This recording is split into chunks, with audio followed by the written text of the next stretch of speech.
आप लोग यहाँ? शिनचैन और मिस्टर हिरोशी यहाँ पर? तो क्या आप हमारे इंस्ट्रक्टर हैं?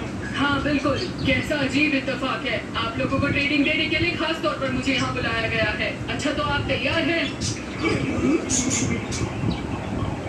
मिस्टर लोहारा के घर पर यहाँ योगा सिखाया जाता है, यहाँ कराटे सिखाया जाता है, यहाँ डांस सिखाया जाता है।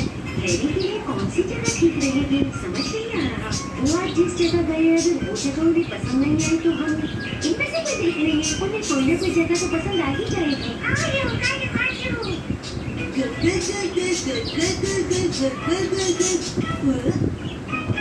नन्ना तो दीदी कहाँ जा रही है?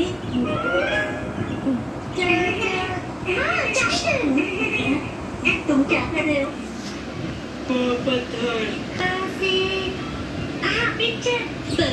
अरे पिकनिक